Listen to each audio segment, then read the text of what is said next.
All right, welcome back. So we're ready to go ahead and walk through the setup of the lighting. Now, we are using continuous lighting on this particular setup, and some people may say, "Man, that's pretty tough, huh?" Continuous lighting is actually more or less probably the more go-to field when you're thinking about headshots and portraits, because the strobes do give you the ideal, that sharpness, that elite look. We'll be going through those at first, but this is just an explanation to show you how light works, fill light, the key light, and also to your hair light works, so you can kind of have an idea exactly how to work those things together. So we're about to go into the studio and go ahead and get started. A few things that I want you guys to look at and kind of practice is having a uh, white balance card here. So this is how all your color grading on here as well. What this does, it helps you kind of get and gain access to the feel and the look that you want if you want to look at the color grading areas here in post. Again, this is for post. And also too, they have it on here at the on here as well. I kind of like to look at some of these as well for my skin tones. So I'm gonna take two pictures just to kind of get a nice little feel of that as well. So, but that's all we're gonna do the first two shots, and then we're gonna go into the lesson. So please do. Let's go over here on this screen. So you will have the at the bottom right portion of the screen. You're gonna have the pictures come up, and or I just want you to see where the lights are at, so you can identify them first, and then we'll go into another. We'll get the actual the screen up a little bit more so you can see everything on there. Okay, so let's go. We're here together. So the first thing I'm going to do is I'm going to take a photo with myself and the card on this side, and then I'm going to take another photo on this side, because I want to kind of have an option when I'm looking at building out color and color tones, that I can have this at the ready. Okay. So the first light I want to talk to you guys about is this light that's closest to me. This is my key light. This is the light I have up the highest. This is 50% of what this light is doing right here. So this light is at around about 30%, 25 to 30%, and this one's over 50% here. So this light illumination is 50%. This light back here is probably at 25%. Let me go ahead and take a quick look here. I'm gonna move it around here. It's at 24%, and I'm gonna take this down just a tiny bit to 16%. Having these shutters on here is amazing, because I know you see inside of the video. I know you can see inside of the video that there's a glare. There's pretty much a glare. Well, this shutter right here is covering the light hitting my lens, so I don't have any issues with that.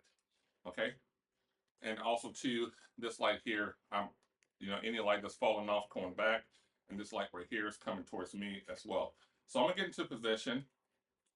For me, I'm gonna look at how I want my posture to be, and then we'll go from there. Again, this is the Peter Hurley's look. I don't want to say particularly Peter Hurley's look, but this is what Peter Hurley uses. He uses panel lights to gain access to what he's trying to accomplish, which I really love. So in portraits, also, since the camera is angled up, I'm going to be kind of doing a little turtleneck, little thing, to kind of stick my. It's not necessarily stick my chin up and out. It's kind of like I'm just kind of turtling out a little bit.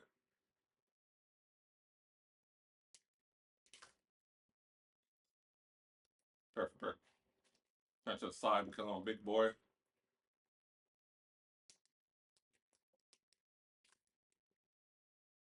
All right. So this is with all the lights on. So all the lights are illuminating on. You can tell on one side of my face is a little bit darker than where the key light is shining from. You actually see the back light here inside the frame, which is giving you my hair light, which you can see that light on this side of my face that's darker, that you will see that nice little glow that's coming above. And then the light below me, you can see light coming above, coming upon me. Without me turning off the light, I'm just going to cover um, these guys up so no light gets through. So I have no light coming through this way. So you're going to show you the lighting for the fill light, what the fill light does, and what the difference between the fill light and also to the the main light. Now, this is going to be taking probably different exposures. You're going to probably be looking at something a little bit different. Like maybe I need to change my exposure, but I just want you to kind of really see what the effect of the light does to your picture. All right. Now you see on this picture here, I have absolutely no light coming up, helping me to fill in those darker spots. This will be something that I know that will kind of be really user friendly for me or all your clients. Now that's not a bad picture, but it's just not giving you what you will want to have, especially if you want to fill that light in for your client. Okay, so this is with the fill light. So the your back hair light, I'm going to cover the back hair light as well. So there's no back hair light coming up on me. And then you can see the picture again.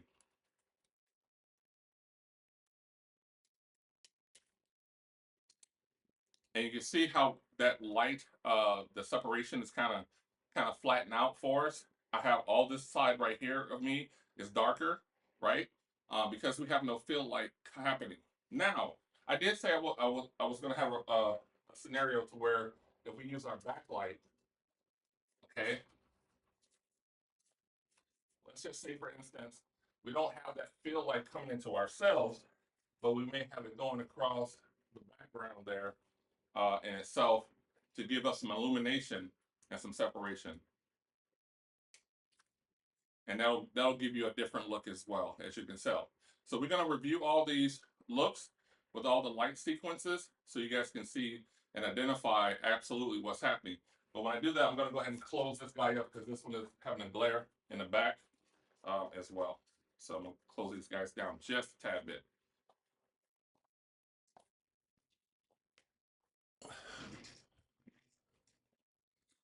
Oh, so you guys getting real time, real looks on the key moments of looking at the lighting. So I'm going to go ahead and pull up my full screen. So we're going to talk about that, talk about the pictures real quick. Okay, so here are the pictures. I think I have one with me on it. Hold on. I got the key. I know you can probably hear me, but where is my studio camera? I'm gonna add myself because I know it will be kind of crazy for you guys to keep talking to me and um, not have me on the screen. So going to give me 1 second. I let this. I'm gonna push this back over so I can put the camera on there. Okay, give me 1 second. This is my main cam. There you are. And I'm going to move this order. Move to the top. There you go. And I'm gonna move them kind of over here. I don't need you over there. So I'm gonna squish this down. Sorry, you're getting real time right here, real time. All right, so let's transition you back. All right, there I am. Woo, boy, you gotta do everything here. All right. We're not talking about the settings side, so don't worry about all this stuff right here. Other than, of course, as always, you want to look at your lighting, make sure you're not clipping, things like that. But we're going to be looking at the pictures, so you can see me on this side of my screen, looking at the pictures. All right. So let's walk through the beginning of the picture, which is making sure you have your card for color. And we talked about color. Come over here. I am using Capture One. If you're using Lightroom, it's the same thing, or any other program that has access to this. But this is Capture One. I really love using Capture One. Every other day you're getting an update, you're getting things fixed. So I really love it. So they're keeping on top of everything. So let's get to it. So white balance, you go into your gray card, and that'll fix your white balance on your pictures. I'll do a before and after. So I'm undo. It's very warm. The picture is very warm. We don't really want it to be too warm, unless that's what you're looking for. And then you have that. So that's that one. Now you see the color tones on here as well. So you can kind of go ahead and start matching color tones to things that you're kind of looking at. So by touching the different colors, the kind of latent colors that's on here, um, that I really love. So if I was just trying to have a feel of colors, I really love using this particular card side, so I can go ahead and kind of walk myself through it. And if I'm looking at like skin tones and things like that, I want the skin tones to look a certain way, or the feel of it is a certain way. I can definitely work my way through here to get the feel, as you can see. So, but that's on you. That's of you to try to figure out yourself. But we're gonna stay with just the normal white balance. So I'm gonna do a copy here. This is all you have to do, and I will come down here and do a Command All, and the Shift All if you're Shift A. I'm sorry. If you're using Windows, Command All if you're using Apple. All right, so do that. I copied, and now I just apply it to all of them. So you really have that quick little fix of that. So now we got all of our images looking the way we want. I'm going to go to a quick little pushback so make sure everybody can see all the structures of where the lighting started. So this picture here is the full picture of with all the lights on. Now I may be just a little bit a hair too forward, but that's okay. I'm not really worried about it as well. The reason why I can tell because there's this little split right here. I should have been a little bit back or turned the light a little bit, but that's okay. So, so what we look at from here, we have the fill light that's coming from the bottom up. That's what we want. That's what we want. And then we have the hair light going from the back, giving us the separation. That's what we want. And we definitely have our main light that's illuminating us on the correct side. Now I'm facing forward. The way you know is both my ears are showing. So if I turn my head just a little bit, you have a different look. Now the illumination is coming up a little bit more. It covers across, and it goes into a little bit of a Rembrandt to brought to kind of like a loop lighting setup that way. Because one of my ears is away, it just shows how I turn. If you turn your client, this is the way I like to pose because my head is still pretty full. I have a full face. My cheekbones are really full right there, so you want to watch out for that. I'm giving you guys some extras on that one. So now that you have the picture that you kind of like and you're working it, now I have a fill light still hitting the backside, giving me that separation from the background. I have excuse me, my hair light is giving me that reflection coming from the back. I have my fill light that's here, and I have my key light, which is illuminating me truly. Now we went to the next one is that I got rid of the fill light on this one. This image, the fill light is completely gone. All right.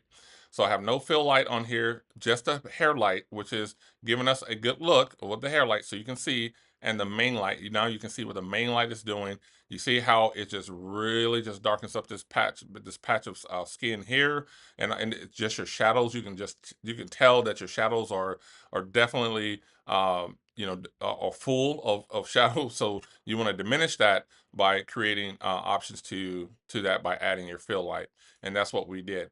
So seeing that fill light again, that's opposite. Seeing that fill light coming up as well. So I just want you guys to see that, so you guys can understand how your key light, fill light, and your hair light works. All right, and then I turned off the hair light so you guys can see it with my key light and my fill light.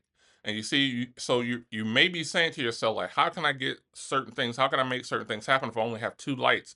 Well, you can use certain things like a bounce card. You're right. So you can use that, or you can or you can take the other light, your fill light, and kind of push it away further back to kind of fill more light into the room. Turn it up. And you can have a little bit more illumination that way as well. All right. The other one is doing the backlight. This is the last shot we did. Again, I took away my hair key light going onto me and I pushed it onto the wall. And the best way for me to help you guys to see this a little bit more is I'm going to go ahead and push this up and as well so you guys can see the uh, just see the separation that was created. Okay, so on that shot. It's just so much beautiful separation on that shot that it just gives you, if this is all you had a one light, one backlight as well, and two fill lights, things like that. You can do that. So imagining having all four of them going to make that look happen. So those things can happen. Okay. So let's go back to the one that has all the lights on it. All right. This one has all the lights on it. I think that my favorite picture was the one that I did. Yeah, that one. That was my favorite picture of myself. And I'm going to go ahead and do a square. What is it, about 3x4 look, and just squish it up, squish it up, squish it up. This way. Here we go. Hit enter. So go ahead and hit that again. Move that just a little bit. Make sure you guys do your what's the names right. So, and this is another thing about distance between yourself and how do you crop? How do you want your crops to be? Look at the weight of the horizon line. My horizon line is always going to be probably around the lip area of the client. And right here, I'm only going to have a very, very short look of space that's in between here. And from the bottom of the lip down here, I'm trying to just match the bottom of the lip distance here from the top of the lip distance to the head, okay? To the top of the head, top of the hair. And if I have to go a little bit, that's okay. So the bottom of the lip to here and the top of the lip to the top. I'm trying to just even those out as best way I can visually. That way you can kind of have a general look in all your images. You don't have to guess about like how you want to crop your images as well. It can be even Steven all the way across the board. So that is it. I hope it helped you. I hope you gain access to some cool information using 3 light setup, using a fill light, using a key light, using your hair light, and actually using the backlight as well. We kind of snuck that one in there as well, so you can identify what those lights are. But I'm Antoine. I told you guys I'm not going to waste your time with a whole bunch of hoo-ha. So I hope this helps you out. And if it does, please do. You like these types of videos, I'm going to keep on going. We're going to break down a little bit more of the fill light, how that looks, rib rack. Oh, excuse me. Oh, long day, long day. And all those things just to make sure that you have what you need to be better at this craft of photography. So I hope that worked out for you, which I know it helped. I know you cannot look at obvious truths about light and say it's not going to work. So what do you do in the meantime to help yourself is practice. What about distance? You talked about distance. With these particular lights, you have to be pretty close to get the contouring that you're looking for. Your subject has to be pretty close to these lights. So for me, I would definitely say I would look at it for probably if I open up my palm of my hand to if I'm able just to bend my elbow, I should be able to kind of reach out to the lights. Okay. The bottom light, the fill light is right there on their chest, okay? And the hair light is probably the same distance of how you're trying to fill. If you want a little bit of sharper line, hairline, if you want a little more broader, you bring it out a little bit further, okay? That's all it is. How far are you from the background? Probably no more than 2 and 3 feet, because you want to definitely try to fill that background up with light to help you out with your separation, as you can see in this picture right here. So, but that's all you have to do. That's it. That's it. So I really want to thank you guys for joining me, giving me an opportunity to be in your phones and for your time, your energy, and I hope this helped out a great deal. I'm Antoine Washington. Please do feel free to like and subscribe and tell folks about the channel, because that's what I want to be able to do, is give you guys some free information. There's no subscriptions. I don't need subscriptions. What I want to do is be able to make sure that this helps the next person out a little bit better than it did for me, that I was when I was looking. I have so many things to look at, so many ways to dissect certain things, but I try to keep it as simple as I possibly can, so you can kind of identify what works best for you. And I think that really resonates to how you want to practice your photography. You don't want to be like someone. You can kind of take things from them, but you want to kind of have your own voice. And I want you to make sure you have your own voice, because this is not be like me. This is trusting the information and exposing yourself to it as well. So thank you guys again. My name is Antoine Washington. Keep shining and grinding. Until next time, I am out, baby, baby.